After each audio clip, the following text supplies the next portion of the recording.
तो ये क्रोनोलॉजी है। अमित शाह कहते हैं बाय शेयर्स बिफोर 4 जून। 19 में नरेंद्र मोदी जी कहते हैं stock market will break records on June 4। फिर 28 मई को रिपीट करते हैं। 1 जून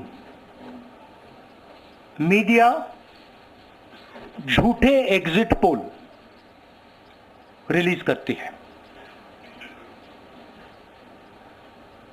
बीजेपी का ऑफिशियल जो इंटरनल सर्वे था वो उनको 220 सीट दे रहा था। तो ये इंफॉर्मेशन बीजेपी के लीडर्स के पास था। इंटेलिजेंस एजेंसीज ने 200 और 220 के बीच में सरकार को बताया था कि उनकी सीट्स आ रही हैं। 3 जून को स्टॉक मार्केट सारे रिकॉर्ड तोड़ देता है और 4 जून को खटाक से स्टॉक मार्केट अंडरग्राउंड चला जाता है। अगला स्लाइड दिखाइए जरा। ये देखिए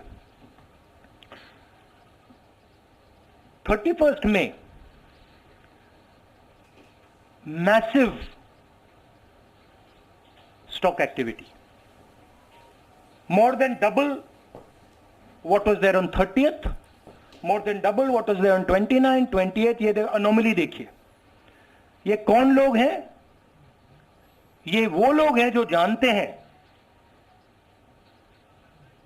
कि कोई ना कोई घपला हो रहा है।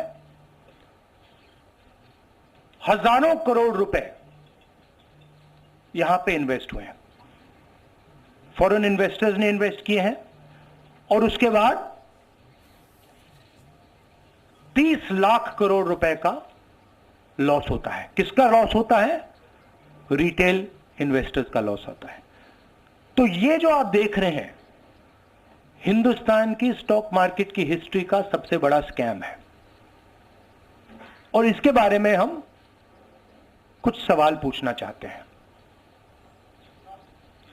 पहला सवाल, why did PM&HM give specific investment advice to the 5 crore families investing in the stock market? Is it their job to give investment advice? Second, why both interviews were given to the same media house owned by the same business group which is also under SEBI investigation for manipulating stock market? Third, what is the connection between the BJP, the fake exit pollsters and the dubious foreign investors who invested one day before the exit polls were announced and made a huge profit at the cost of 5 crore families? We demand a JPC into this. We are absolutely convinced that this is a scam. Somebody has made thousands of crores of rupees at the cost of Indian retail investors, and the Prime Minister and the Home Minister have given an indication to buy. And this is a criminal act. So we demand today a joint parliamentary committee to investigate this. मैं हिंदी में बोल देता हूं।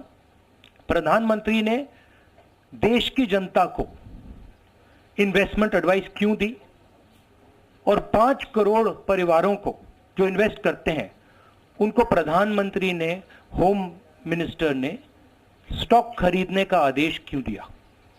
दूसरा, दोनों interviews जो किए गए थे वो अदानी जी के जो चैनल्स हैं उनको दिए गए थे।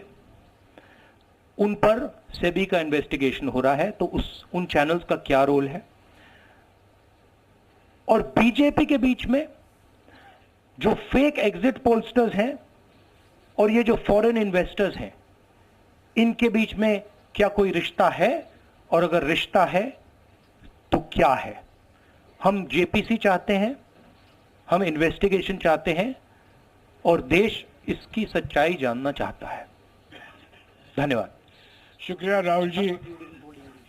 साथियों, अभी अभी राहुल जी ने आपको स्पष्ट तरीके से क्रोनोलॉजी समझ लिया है। बार बार गृह मंत्री कहते थे अब क्रोनोलॉजी समझिए। आज राहुल जी ने देश को क्रोनोलॉजी समझाया है।